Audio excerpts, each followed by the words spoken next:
É um grande prazer estar aqui com vocês. Gostaria de agradecer enormemente o convite. E é muito bom porque por várias razões, né?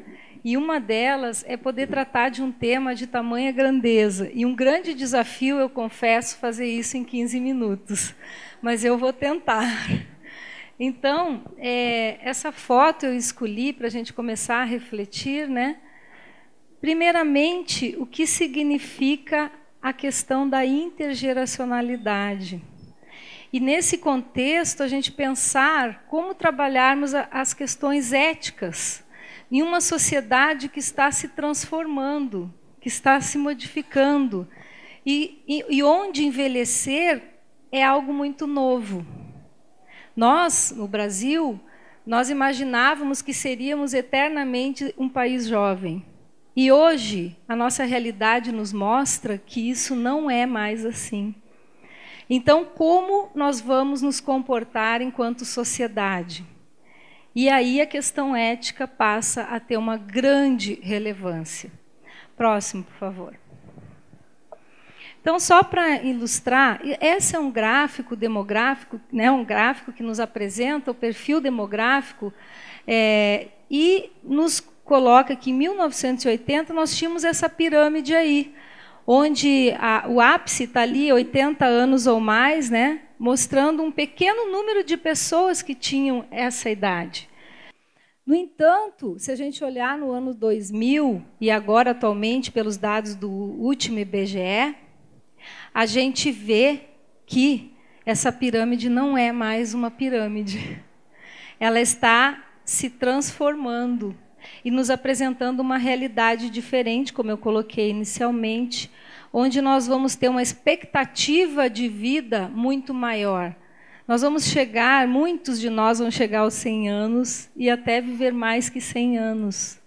E a pergunta é, estamos nós preparados para vivermos bem e em sociedade, em paz e com todas as idades?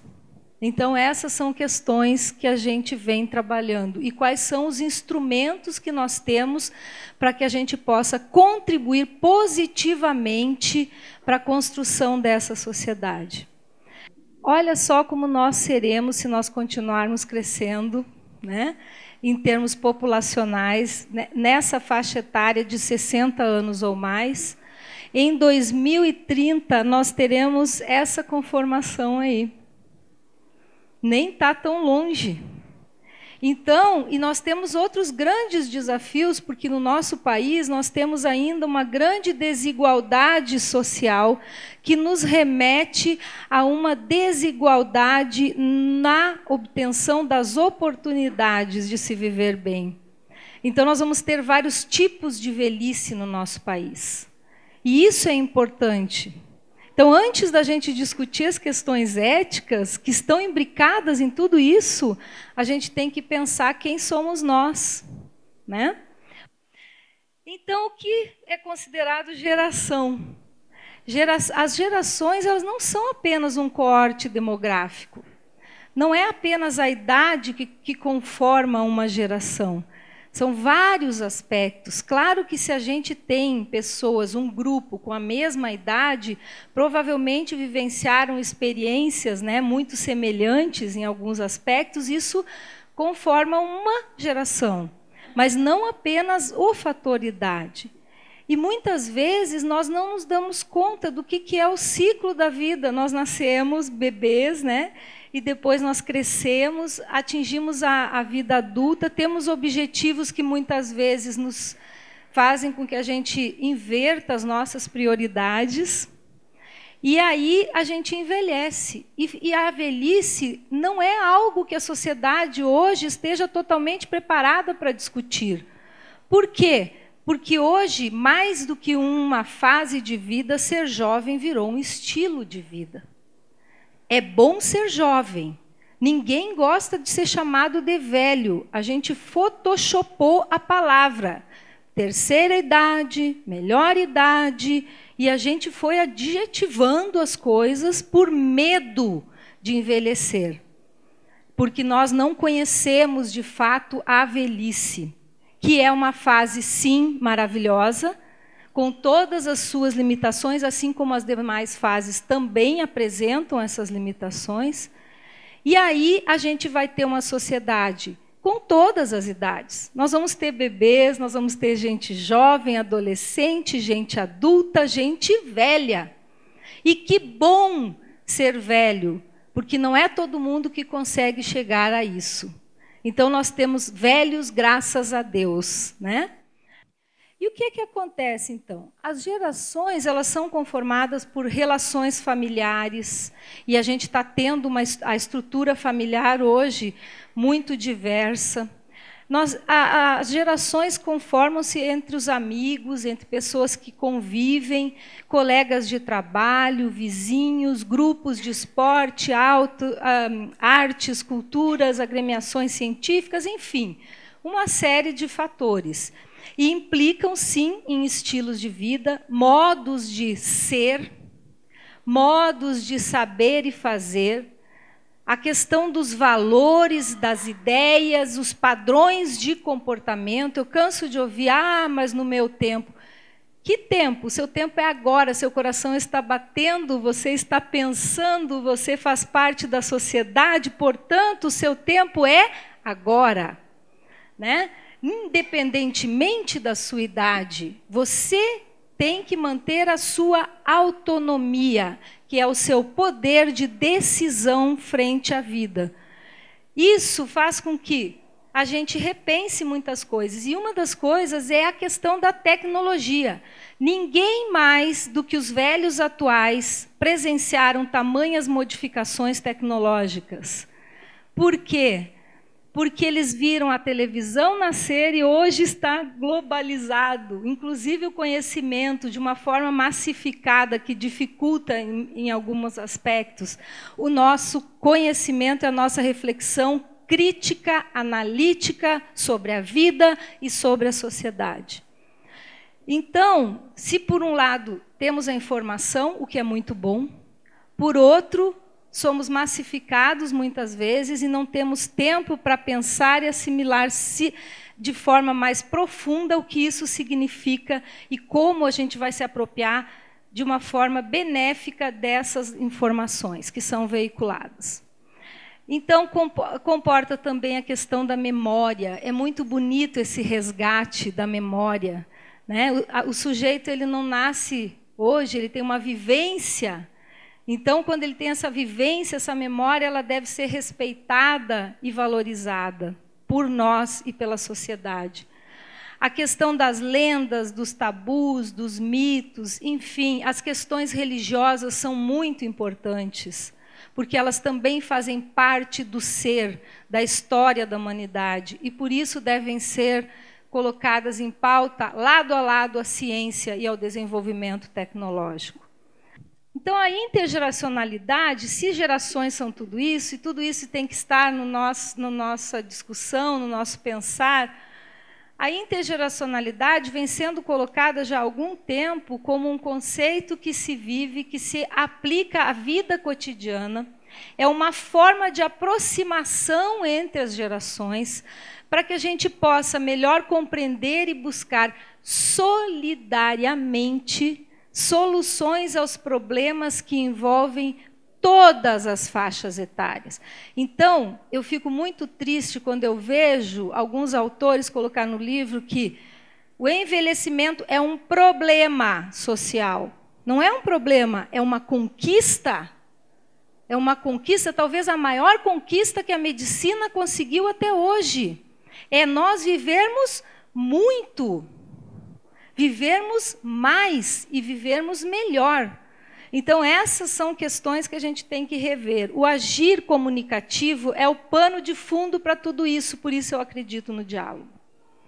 Eu acho que o diálogo é uma questão que também envolve a intergeracionalidade e a ética no desenvolvimento das relações humanas, né? E aí a gente pode muito bem conviver, sim, viver juntos, criar vínculos afetivos independentemente da nossa idade. O que é ética e como se conforma a ética entre as gerações? se a gente já está vivendo esse momento onde nós temos, muitas vezes, na mesma família ou na mesma estrutura, né, várias gerações, não são mais uma ou duas, são várias gerações convivendo. Tem vários autores que falam sobre ética, mas eu trouxe um que eu achei que coloca a ética como um conjunto de práticas e ações que são muito importantes, porque coloca a ética com alguns conceitos que envolvem o bom e o ruim, valores particulares a uma sociedade e a um indivíduo. Então, eu assisto hoje, perplexa, algumas cenas, né, no nosso país, onde as pessoas entendem que, como se não tivesse sido ferida a ética num cenário complicadíssimo de corrupção e outros fatores. Então, as pessoas começam a achar que o bem é isso. Aí eu me pergunto, próximo slide, por favor. O que é moral, o que é ética, o que é o bem e o que é o mal para a nossa sociedade? E a ética e a moral, elas caminham juntas, na verdade, né? Mas tem uma diferença conceitual. A moral vem do latim, mos, mores, e significa conformidade com os padrões de comportamentos aceito por uma sociedade em uma determinada época. Isso define moral. Define moral também um conjunto de regras de condutas consideradas como válidas, de um modo absoluto para qualquer tempo e lugar, quer para grupo ou pessoa determinada. Isso é o conceito geral de moral. Mas então o que seria ética? Ética é um termo grego, que vem de ética, e significa estudos dos juízos de apreciações referentes à conduta humana susceptível de qualificação do ponto de vista do bem e do mal, seja de modo relativo ou absoluto em relação a uma sociedade. Por isso eu pergunto a vocês de novo, o que é o bem e o que é o mal para a nossa sociedade? Nós vamos aceitar o que a gente está vendo por aí, achar que isso é normal, que isso é o bem, que isso não tem problema? Como essa sociedade vai encarar esses valores numa estrutura onde nós temos diversas gerações convivendo juntas? Então, aí a gente se pergunta, como se relacionam na atualidade as diferentes gerações? Eu poderia fazer uma fala de tarde inteira para vocês sobre isso, porque eu convivo com várias gerações, eu faço questão de ter convívio. E quando eu falo convívio, eu estou falando de relação humana. Não estou falando de conhecidos. Eu não tenho conhecidos, eu tenho amigos, eu tenho pessoas, eu formo vínculos. Isso é diferente, né? Hoje em dia a gente se comunica com muitas pessoas, muitas vezes nem conhece as pessoas de uma forma extremamente superficial e não criamos vínculos. Como vamos falar de ética se a gente nem está criando vínculos? Aí o que a gente precisa entender? Esse filme aí, eu não sei se vocês tiveram a oportunidade de ver, mas eu indico, porque ele é maravilhoso, e ele fala sobre a velhice e a relação entre o velho e uma criança, que se estabelece de uma forma bem complicada, mas é muito interessante e é uma lição de vida se a gente analisar criticamente essas duas fases que são extremas, né? Então, precisamos, sim, aprender a viver juntos. E aí nós estaremos pensando melhor as questões éticas naquele conceito de determinação que envolve o bem e o mal. Então, a ética e a intergeracionalidade, diante dos avanços tecnológicos e das transformações sociais que muitas vezes assombram as pessoas, elas são elementos, na verdade, a serem considerados para que a gente possa estabelecer convivência entre as várias gerações e, na verdade, nós estamos tendo uma imensa oportunidade de aprendizado. Se a gente aprender a viver juntos, todos nós vamos sair ganhando com isso, né? E aí, para isso, a gente tem que, não é aceitar as diferenças, é respeitar as diferenças. Aprender a viver numa sociedade em paz significa eu aceitar que o outro é diferente, eu entender que o outro é diferente de mim, mesmo que eu não queira ser como aquele outro. E isso precisa ficar claro, porque senão a gente não consegue estabelecer uma vivência em paz entre as gerações. E aí, só para exemplificar rapidamente, que meu tempo está acabando, as crianças, mesmo que sem querer, mesmo que elas não saibam, elas acabam induzindo os velhos a se transformarem. Por quê? Porque ela exige que, nesse convívio, esse velho reflita. Ele acaba visitando, aqui está assim, o fundo da alma, né? Por quê? Porque ele vai rever, vai se lembrar daquelas práticas esquecidas, vai se lembrar de acontecimentos que marcaram a sua vida, vai lembrar das questões relacionadas até ao brincar, quando ele convive com uma criança, e outros hábitos, e isso é muito importante ser experienciado. E outra, e os velhos? Será que eles só sabem tudo e não tem mais nada para aprender? Todos nós estamos abertos, devemos pelo menos estar abertos, porque estamos aptos a aprender, sempre. Nós somos eternos aprendizes, né? E aqui é a Universidade da Maturidade. E a educação, portanto, ela perpassa por todas essas questões. Ela é uma das estratégias mais importantes na construção de uma sociedade para todas as idades, porque é na perspectiva da educação, aquela educação libertadora, aquela educação que emancipa as pessoas, que é livre de preconceitos, né, é que nos permite pensar e refletir livremente em uma sociedade para todas as idades, onde todos tenham direitos e deveres. E a Universidade da Maturidade é uma experiência que vem para contribuir nesse sentido. Então, ainda, é óbvio que a gente tem que reconhecer que há um longo caminho a ser percorrido na construção de relacionamentos mais afetivos entre as gerações. A gente precisa melhorar isso para ter uma sociedade diferente, né? E o campo intergeracional é, sim, uma fonte completamente nova de conhecimento na área das relações humanas, onde a ética ela deve ser, sim, trabalhada. Porque assim a gente vai conseguir transformar a realidade que hoje assombra as famílias. São os velhos reclamando que os netos só dizem oi, vô, tchau, vô, quando cumprimentam. São os filhos reclamando, os esposos reclamando das esposas. São as gerações tendo conflitos importantes com os adolescentes, rechaçando muitas vezes, dizendo na minha época não era assim, isso é um absurdo, é só crítica, e as famílias ficam em guerra quando isso acontece. E esse é um caminho que a gente tem que rever fortemente. Por isso, e a ética ela deve estar envolvida nisso. Nós temos que aprender a dialogar entre todas as idades. E para finalizar, eu vou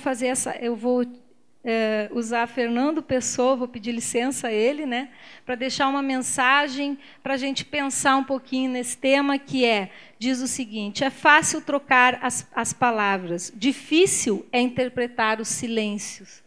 É fácil caminhar lado a lado, difícil é saber como se encontrar. É fácil beijar o rosto, difícil é chegar ao coração. Muito obrigada.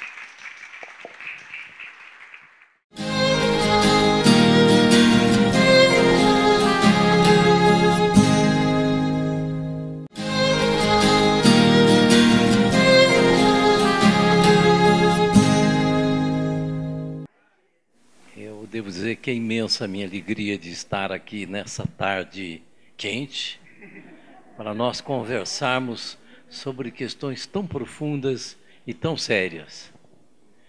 Nós podemos observar que o mundo muitas vezes fica à deriva quando ligamos as nossas televisões, ao invés de vermos uma apresentação maravilhosa como essa da professora Margot.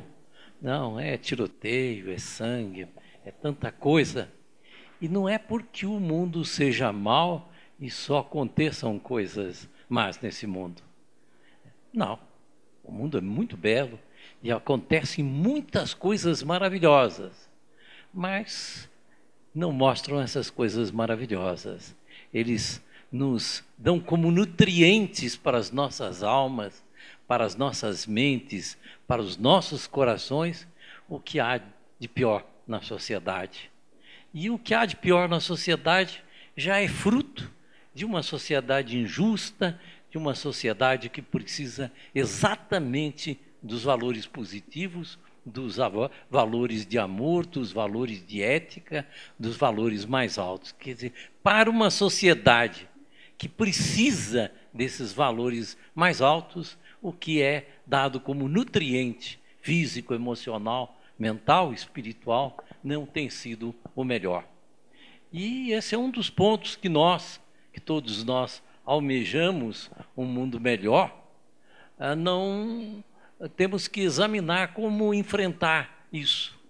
E eu vejo que não será simplesmente com a crítica, mas pela valorização do belo, valorização do nobre, valorização do ético, valorização de uma palestra como essa da professora Margot.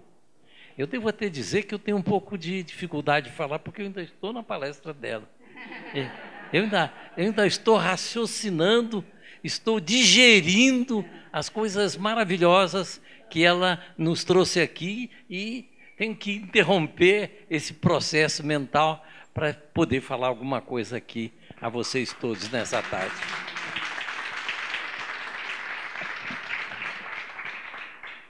Eu gostaria de dizer que eu considero que Seixonoye, onde estou aqui com muito orgulho, e vocês todos que estão aqui, exercem um papel maravilhoso na sociedade, dentro daquilo que a sociedade precisa. Porque essa ética, essas virtudes, nós estamos aqui num seminário de pedagogia das virtudes, ela se faz exatamente pelo estudo, pela análise, pela incorporação desses nutrientes na nossa personalidade. Na medida em que nós paramos e passamos a examinar essas virtudes, elas passam pouco a pouco a se incorporar na nossa natureza. E como Seixonoye é uma entidade espiritual de mente aberta, em que dá muito valor ao poder da mente e à importância da mente, e que me faz lembrar até um versículo que é atribuído ao Senhor Buda. Dizem que perguntaram ao Senhor Buda se ele poderia simplificar toda a sua doutrina num verso. E ele disse que sim. Ele disse: deixai de praticar o mal, resolutamente praticai o bem, purificai a mente. Eis a doutrina dos Budas. Ainda pôs no plural. Eis a doutrina dos Budas. Porque a mente realmente é o que faz o nosso contato no mundo da matéria, do nosso espírito com a matéria. O canal é o da mente. E por isso é muito importante a mente positiva. É muito importante a mente robustecida com fé, com esperança, com certeza de que nós podemos fazer o mundo melhor. Com certeza de que nós somos seres divinos. E que, como seres divinos, estamos num processo de evolução, mas que é inevitável, que o desenvolvimento nosso é para chegar à imagem e semelhança do Pai, é para chegar aos pés da sabedoria. Podemos até nunca tocá-la, mas vamos encontrá-la e vamos vê-la, porque esse certamente é o destino da humanidade. O Criador não teria feito esse mundo maravilhoso que não fosse para coisas maravilhosas e esplendorosas. E é preciso essa sintonia nossa com o belo, com o bom, com o nobre, com o ético e com as virtudes de uma forma geral. E por isso, de coração, eu respeito o trabalho que essa casa faz a Seixonoye neste mundo.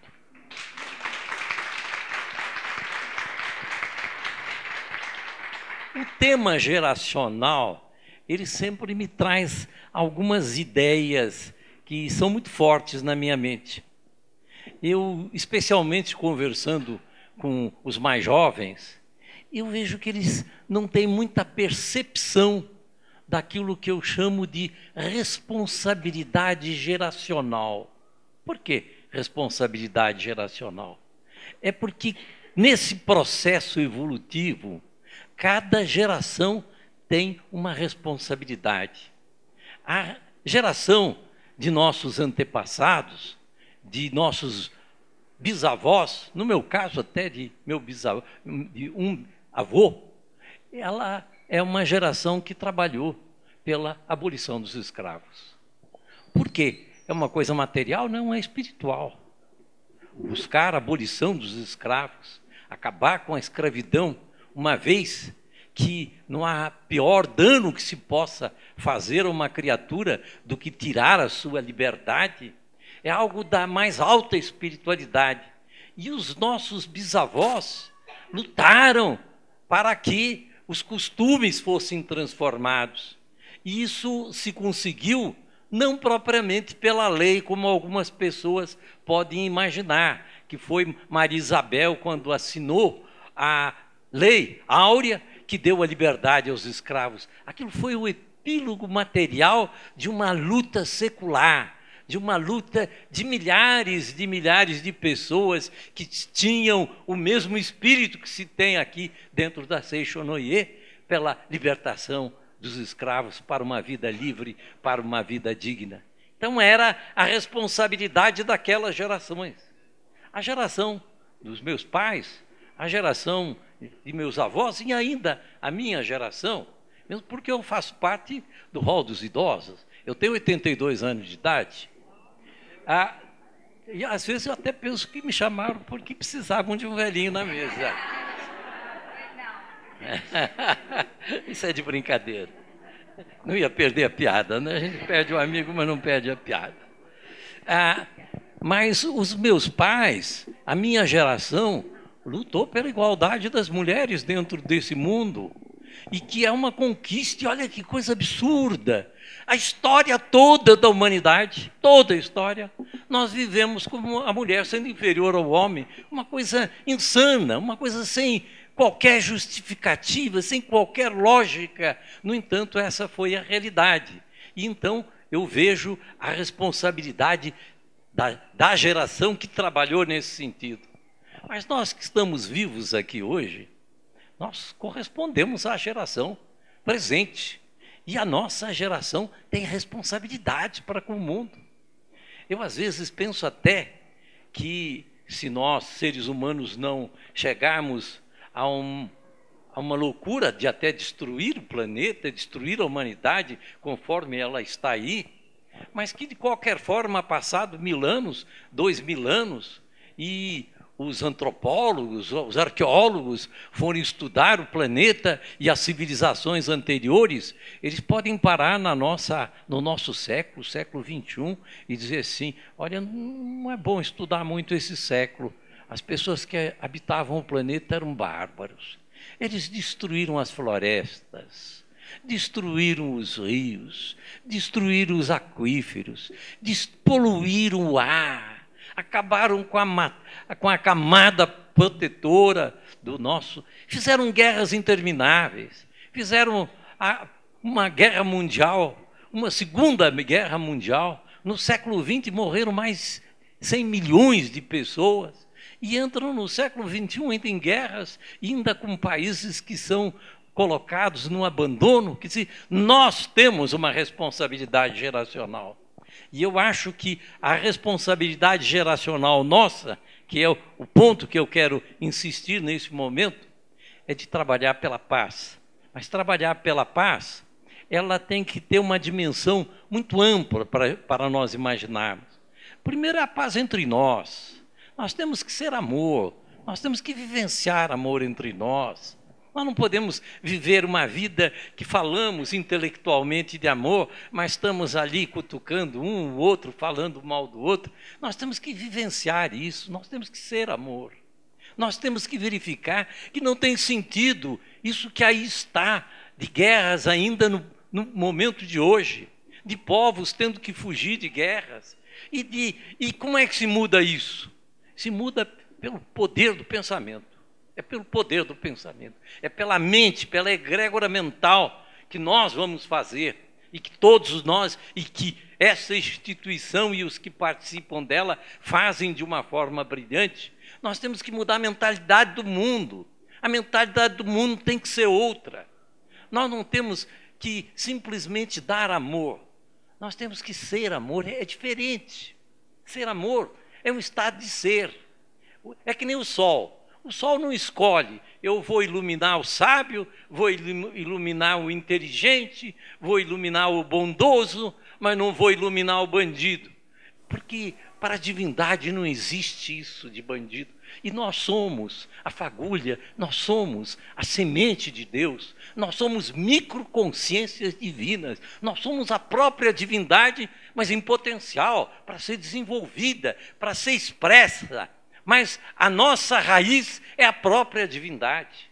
Na hora que nós entendermos bem isso, nós vamos verificar que todos são muito mais do que nossos irmãos, todos participam da nossa vida, participam daquilo que nós somos nós mesmos, somos nós mesmos.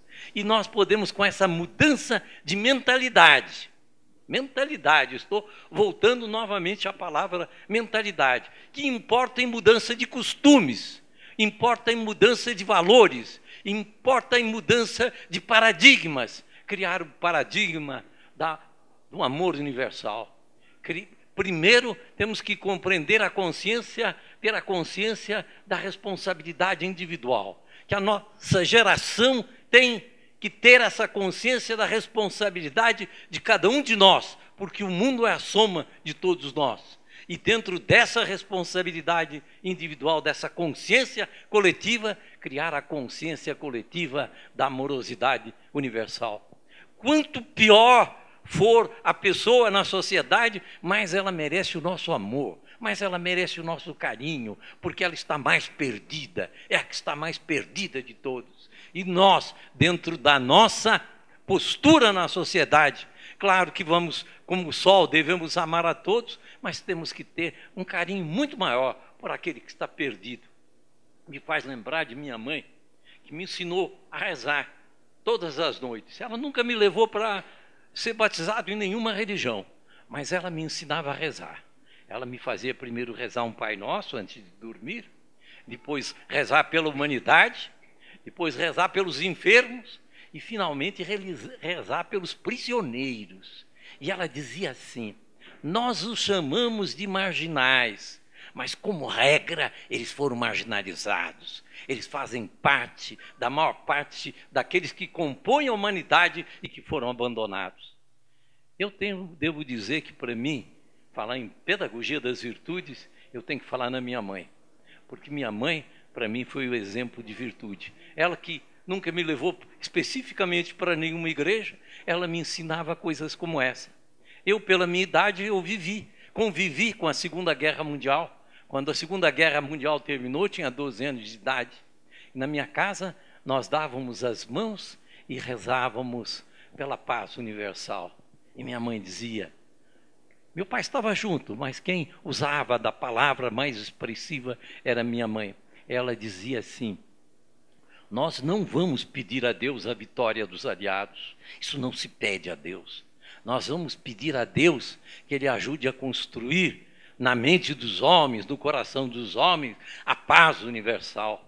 Porque nós queremos a paz dos aliados, mas queremos a paz dos alemães, que são nossos irmãos. Queremos a paz dos japoneses, que são nossos irmãos. Queremos a paz dos italianos, que são nossos irmãos.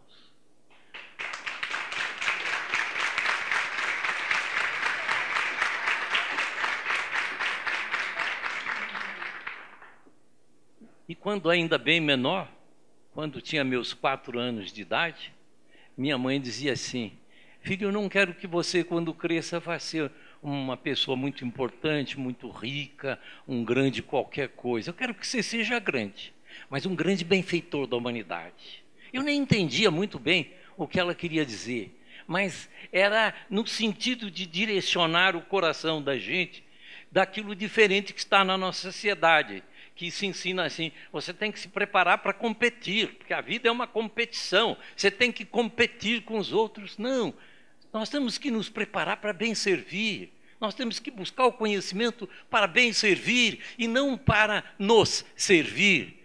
Para mim, exemplos mais fortes que eu tive na minha vida de pedagogia das virtudes é o exemplo do amor. E por isso, a gente ensina pelo exemplo, pelo comportamento nosso. E por isso é muito importante a difusão dos exemplos, a divulgação dos exemplos. Quanto mais nós pudermos divulgar os exemplos, mais resultados nós encontraremos. E ainda falando em geração, me faz lembrar uma conversa que eu tive com um embaixador da China, mas que eu sei que o pensamento nesse ponto é similar, China, Japão, Oriente todo. Ele se predispôs a falar num seminário sobre a pedagogia das virtudes, e eu perguntei de qual é o ponto central que o senhor colocaria. Ele disse o respeito à ancestralidade. Quando um filho respeita o pai, quando ele respeita os seus avós, quando ele respeita os seus ancestrais, ele vai respeitar o seu professor, ele vai respeitar os outros cidadãos, porque ele aprendeu, acima de tudo, o respeito aos mais velhos. E eu acho que na nossa sociedade, que hoje passa por uma situação crítica, mas também com muita luz, nós temos que ter uma visão clara do respeito que é preciso ter aos nossos ancestrais, que foram aqueles que nos trouxeram a vida, que nos dignificaram a vida e que nos trouxeram tudo aquilo que nós podemos considerar de adequado.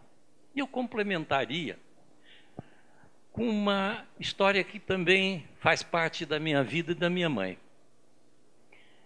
Minha mãe, com essa atitude de amor aos animais e de uma forma universal, ela tinha tido uma experiência muito forte antes, com 14 anos de idade, ela morando em São Paulo, ela foi a um matadouro de São Paulo para comprar carne. E chegando lá, ela viu a matança dos animais, ela disse, é isso que eu como? Deus me livre. Eu não sabia que eu participava desse processo. E com isso ela ficou vegetariana aos 14 anos de idade. Quando ela conheceu meu pai com 24 anos de idade, meu pai disse, olha, eu nunca vi ninguém que não comesse carne. Mas eu sei que Pitágoras, que Plutarco, que Porfírio, que Sêneca, todos os grandes filósofos gregos também eram. E por isso eu também não vou comer mais carne. Eu nasci mais 10 anos depois, eu nunca provei nenhum tipo de carne, seja vermelha, azul, amarela, cor de abóbora.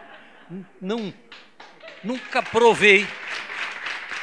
E posso aqui, como um testemunho, dizer que na minha idade eu não tomo remédio nenhum, não tenho pressão alta, não tenho diabetes, não tenho coisa nenhuma, e pude vivenciar e vivencio aquilo que minha mãe me ensinou, de que é importante a gente respeitar a vida dos animais e respeitar a vida da natureza, da floresta e de tudo mais.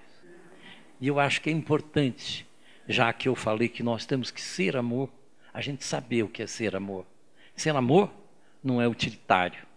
Ser amor não é levar vantagem. Eu não vou amar minha mulher porque ela cozinha bem, ou porque faz isso bem, ou porque faz mais isso ou aquilo. E nem ela deve me amar porque eu levo para viagens. A gente tem que amar a pessoa. E, inclusive, de uma certa forma, até é difícil de falar isso.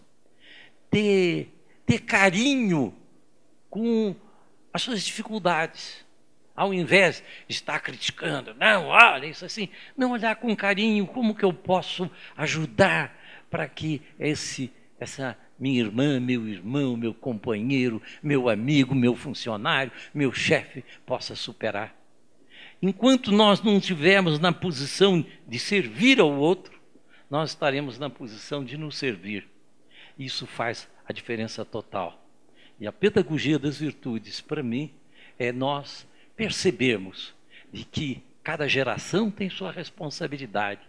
E a geração nossa, ela tem que trabalhar fortemente pelo verdadeiro amor, pelo amor total, como o amor de mãe para com o filho, que é um amor sem qualquer tipo de condicionamento.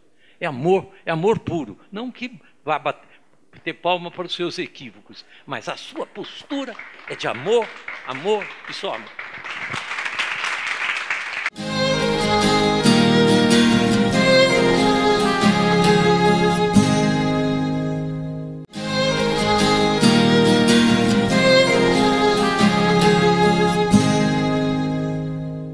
E já digo, se o doutor Ulisses teve dificuldade de falar depois da palestra da professora Margot, eu estou com dupla um duplo problema aqui, né? Porque eu tenho que falar depois das duas, ainda digerindo a primeira, depois a segunda, então nem se fale, né? Porque não dá.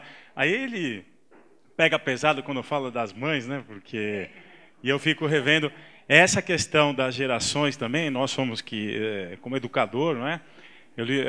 Lidamos aí diariamente com essas circunstâncias das crianças e do abandono que essas crianças estão da sua maternidade e da paternidade, né? Porque hoje as crianças são criadas pelos avós, não é? Então nós temos vodrastas, na verdade, né? E ouvindo a fala do Dr. Ulisses, eu fiquei pensando no papel fenomenal que a mulher tinha, mesmo que a mãe tinha, mesmo naquela sociedade de opressão, mas ela conseguia libertar, não é? E de repente fico pensando se nessa nossa sociedade hoje, que está muito voltada para o consumo, para o ter, né? Eu tenho que ficar fora de casa, o homem, a mulher, para consumir, para ter, etc. e tal. O que está acontecendo com essas crianças, não? De hoje em dia? Então, o papel do pai ou da mãe. Mas se nós não temos o papel do pai e da mãe, nós vamos ter que ter o da avó, talvez até da escola, né, para tentar ver se a gente consegue manter um mínimo de sanidade nessas relações todas. Porque eu vejo um grave problema que ocorre na sociedade hoje, que as pessoas querem ter filhos, não querem educar os filhos, né? Eu quero ter filho, né? E depois quem educa aí já não é meu problema. Então, o papel fundamental da mulher nesse direcionamento, né, nesse olhar materno, porque se a gente olhar dentro do ensinamento da Seicho no Ie, tudo é composto pela junção do positivo com o negativo, né, do yin e do yang, da complementariedade. Você não pode ter nenhuma sociedade paterna ao extremo, nem uma materna ao extremo. Você tem que ter o conjunto disso tudo, né? E se nós perdemos a maternidade, aí nós estamos numa situação bastante crítica. O que vai sobrar? Simplesmente o universo masculino. O universo que é o universo de expansão. Veja só como que se dá o mundo, né? Expansão, retração, o yin e o yang, o positivo e o negativo, o consciente e o subconsciente. E dentro da formação, né, da sociedade, se você coloca alguma coisa em avanço, a outra perde. Aliás, lembrei, estava conversando com o Dr. Ulisses sobre a mitologia japonesa, que dois deuses, né, que foram responsáveis pela criação do nosso mundo, um representando, né, Izanami, que era a representação do materialismo, e Izanagi, representação do espiritualismo. E eles se casaram. Só que no casamento, o primeiro a falar foi Izanami, que é a representação do materialismo.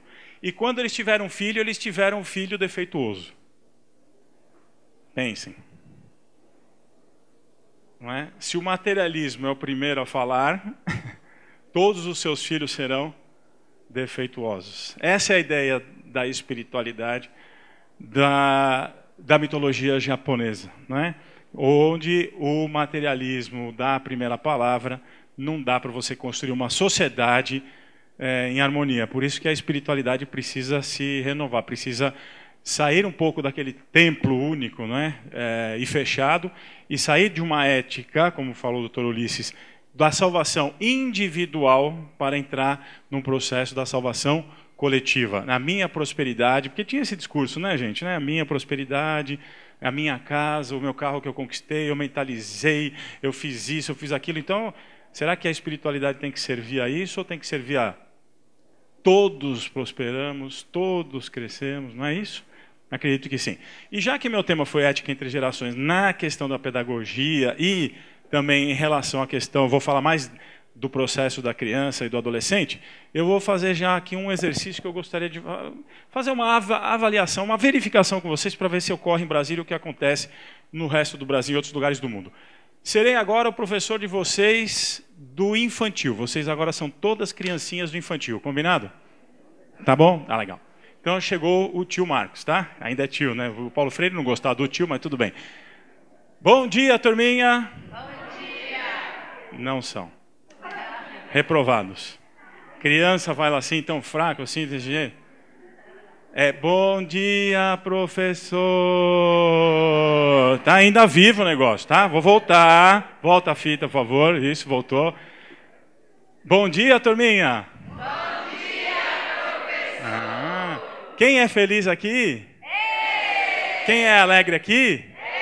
Quem é inteligente aqui? Agora avançou o tempo e vocês estão lá no Fundamental 2, 6º ano, 7º ano. Para o pessoal que é mais antigo, que tem diploma de datilografia aí, seria seria lá a 6ª série, 8ª série, tá bom? Então vamos lá, professor da 6ª série, tá? Bom dia, turma. Foram educados, mas é um pouquinho mais fraco, mas tudo bem. Quem é feliz aqui? Já estão, né? Quem é inteligente? Não. Mas ela tá vendo? Olha lá. Uma voz falou ali, comprovando o que eu disse. Quem é inteligente? Quem é feliz? Olha lá, é a menininha falando lá no fundo. Eu. Tá? Só que quando chega no 6º ano, quem é inteligente? Ela lá, professora. É ou não é? Então a pergunta... A Margot é, né? A Margot é... Quem é inteligente? A Margot, professor. Pergunta para ela. A pergunta então, a questão ética que eu queria tratar aqui com vocês é essa. Eu gostaria de que alguém tentasse me convencer, me responder como é que um ser humano nasce num planeta acreditando ser inteligente, capaz, feliz, que ama, que respeita, que gosta, que é incapaz de pisar num bicho, porque geralmente a criança mata, não é? E a gente, em pouco tempo de 6, 7 anos, consegue acabar com tudo isso. Quem é inteligente? Ele. Quem é feliz? Olha, eu não sei, professor. Se eu não encontrar algum, o senhor avisa aí, porque eu não... Então, a educação está um conjunto de coisas, claro, mas agora a gente faz um recorte e pensa o que nós, educadores, estamos fazendo para contribuir que isto continue acontecendo. E muito porque a base da nossa educação é uma base materialista, não é? De filosoficamente dizendo, eu não estou falando do materialismo histórico em si, estou dizendo, materialismo é a crença de que a matéria existe e a primeira palavra está na boca da matéria. Isto é real, isto existe, e etc, etc. Então nós temos que seguir isso, não é? Então ontem na TV Cultura eu vi um cientista político dizendo assim, não é? Ciência que é ciência traz hipóteses, verdades fica no campo da religião. Então eu acho que a ciência tomou uma postura de trazer verdades quando ela deveria trazer hipóteses. E por mais que teste essas hipóteses, como dizem, como tem o hino da Seite-Noé, nem cientistas conseguem esclarecer o que rege a gravitação universal. Eles são capazes de dizer uma fórmula da regência da gravitação, matéria atrai matéria na distância, não sei o que lá que eu não me lembro mais, mas não são capazes de explicar o que rege a gravitação universal.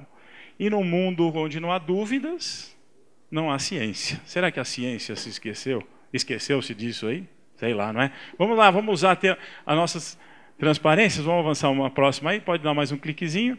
Então, eu gostaria dessa frase da Arendt, né? A educação é o ponto em que se decide que se ama suficientemente o mundo para assumir responsabilidade por ele.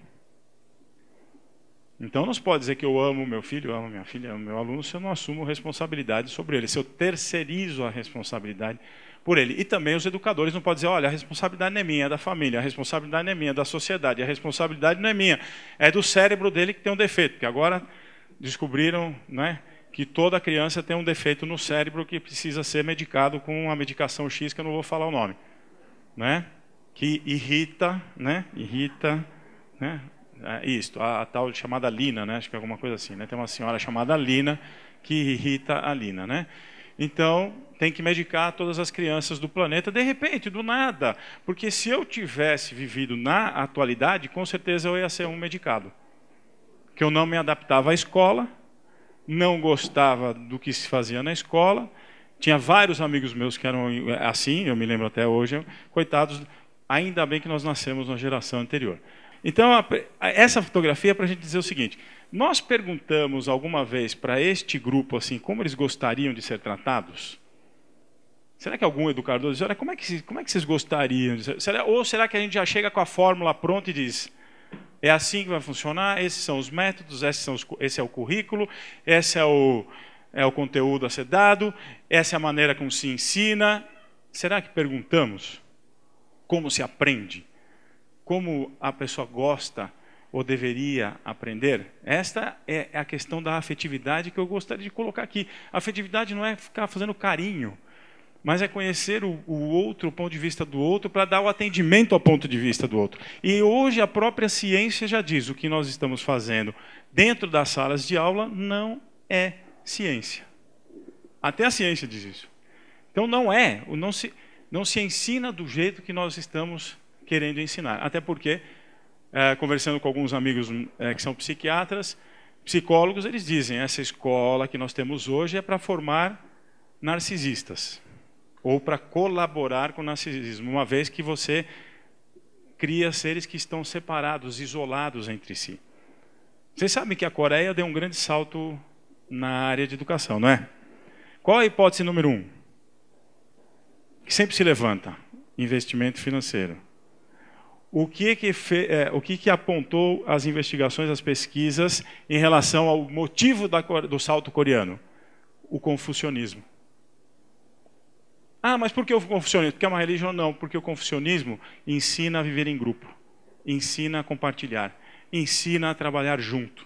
Então, os professores coreanos, já desde pequenininho, aprenderam e nasceram numa sociedade que você aprende a trabalhar em conjunto. Tanto que a sala de aula,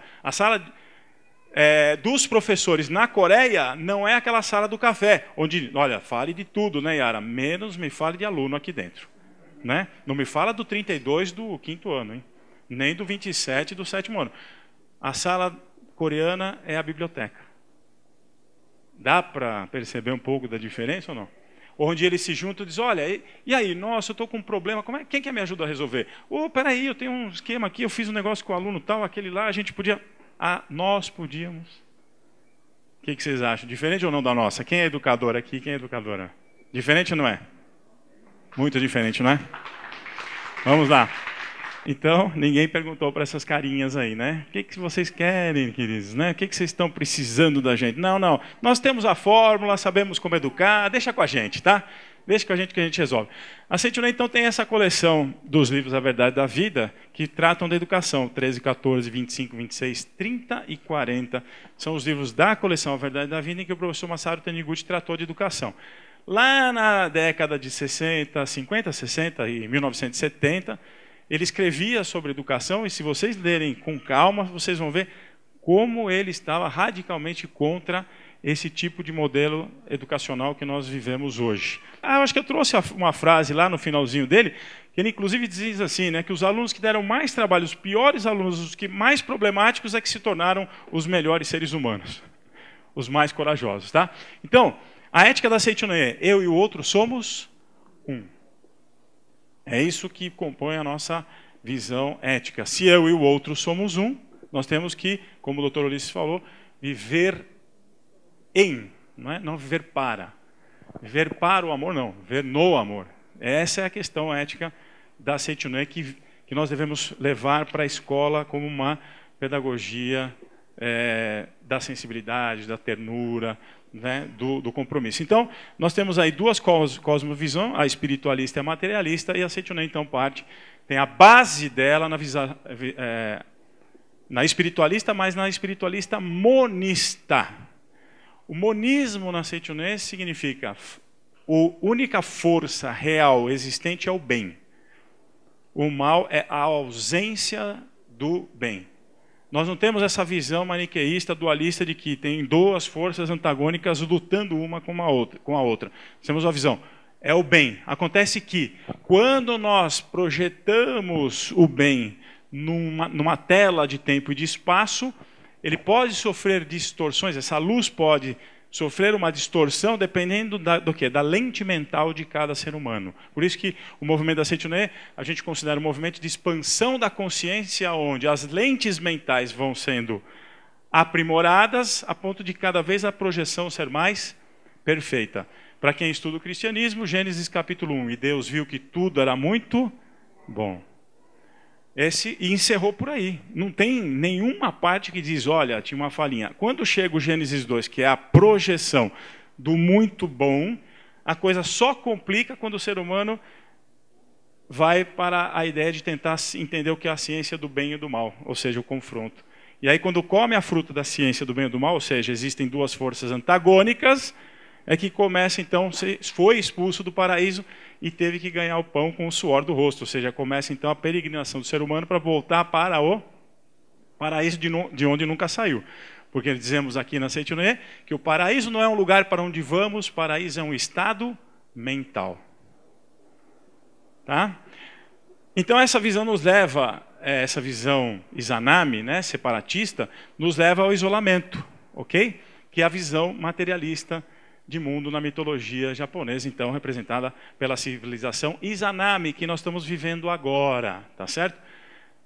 Inclusive no templo matriz do Japão foi construído um templo para Izanami, em homenagem a Izanami. Por quê?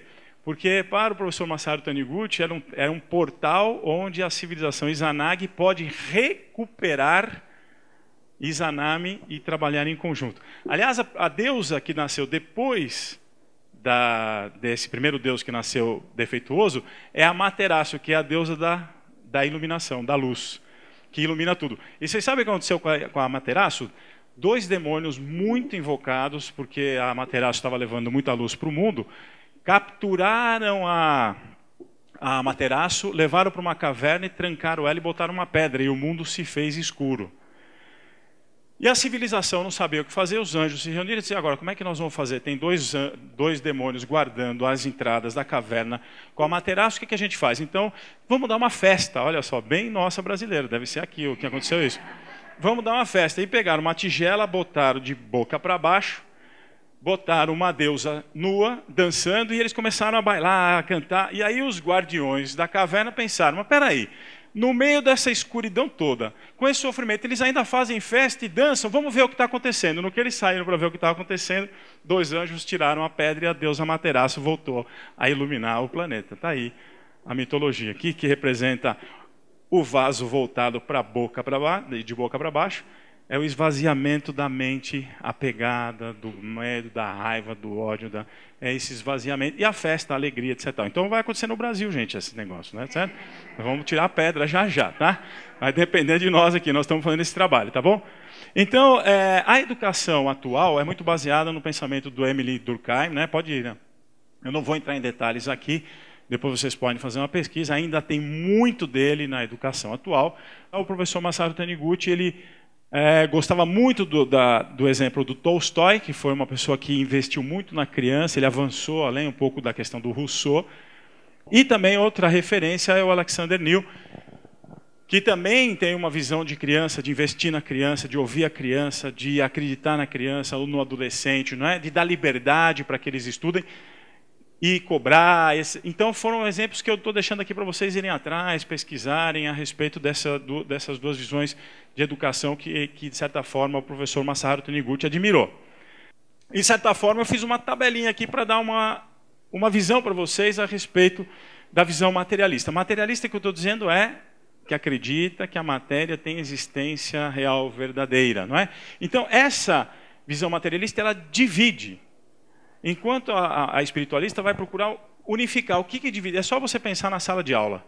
Dividimos por série, por faixa etária e na sala de aula nas carteiras. Divide e unifica.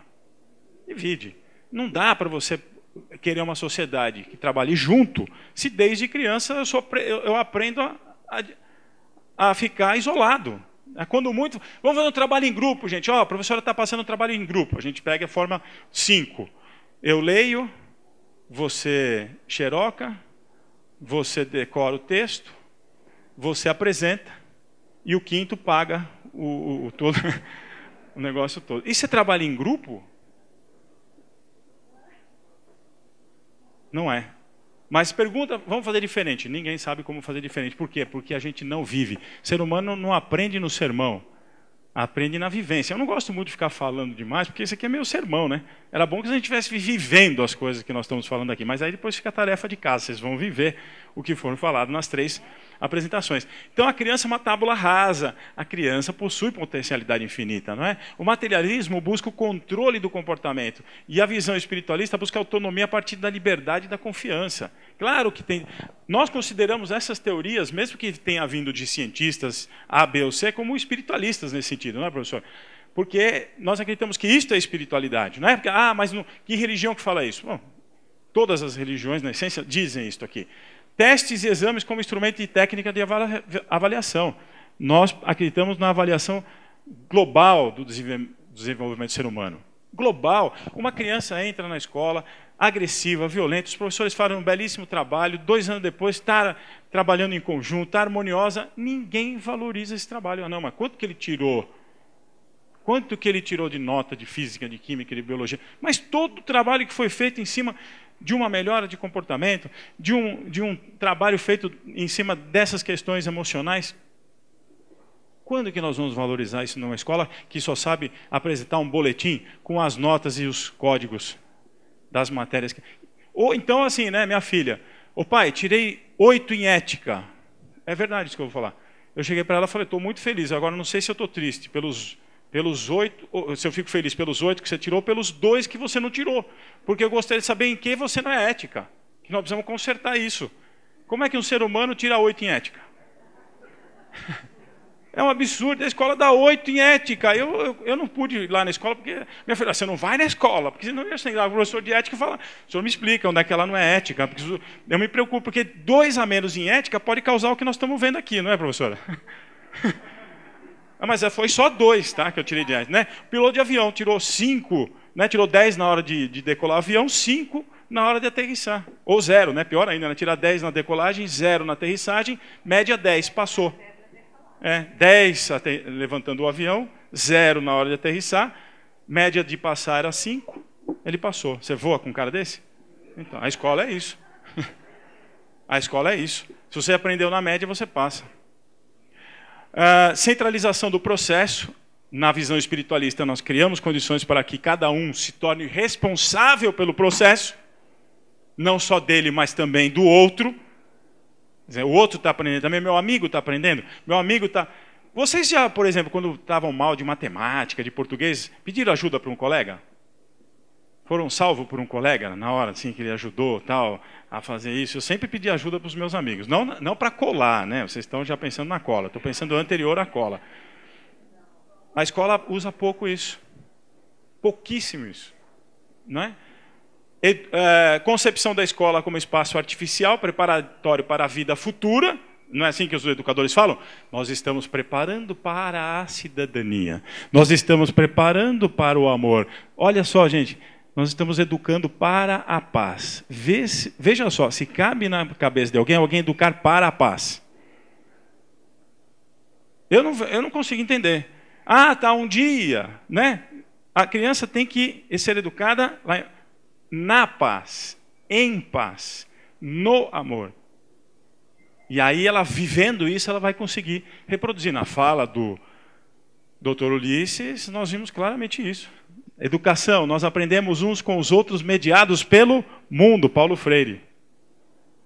Mediados pelo mundo, está ali, pega a aranha, leva, salva, põe lá. Até o Sabiá está cantando aqui, concordando conosco aqui. Cria condições para que cada um se torne... educa no agora e busca desenvolver os dons e potenciais, enquanto o outro dá ênfase nos estímulos para a apreensão do amplo arsenal de informações. Tá? E transmissão de conhecimento versus diálogo. Na Seichunoye, a Sutra da Seichunoye é um diálogo entre um anjo e um querubim. No Canto em Louvor à Natureza, é um diálogo imenso entre um anjo e um querubim. O anjo começa a falar, o querubim interrompe. Mas olha, você está falando isso, mas isso aqui não bate bem, isso aqui é diferente. E o anjo explica, e o querubim, olha, mas isto aqui, isto é a educação que nós acreditamos na Seichunen, a educação do diálogo. Não dá para fazer educação do diálogo nesse modelo escolar que nós temos hoje. Não dá. Tem que reformular. Como é que nós vamos fazer isso? Aí fica para uma outra sessão de conversa.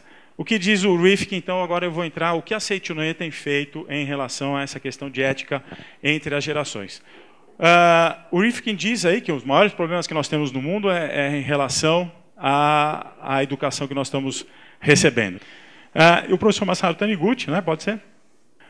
Ele vai dizer que na atual conjuntura educacional, né, que a gente quer entulhar as pessoas, é muito difícil que se desenvolva um grande talento nas crianças com esse processo de entulhamento. Então, daí você já vê a visão de educação do professor Masaharu Taniguchi. Dá para entender ou não? Então, né, nada de tornar a criança uma máquina memorizadora, nós temos que ensiná-la a raciocinar. A ideia da mudança entre gerações, né, hoje da Seitounê, está baseada nesse conceito aqui. Por que a gente acredita que as coisas vão mudar e o que nós estamos fazendo para colaborar?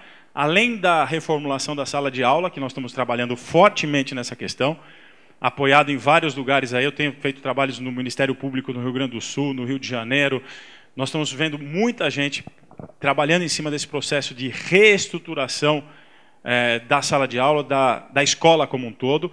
A Seitounê tem colaborado nesse aspecto a partir dessa ideia aí. A civilização, ela passou por a primeira revolução industrial, onde a matriz energética, não é, era a madeira, os processos eram totalmente centralizados, né? Foi se criando aí, a partir da captura desta energia, uma pirâmide de poder.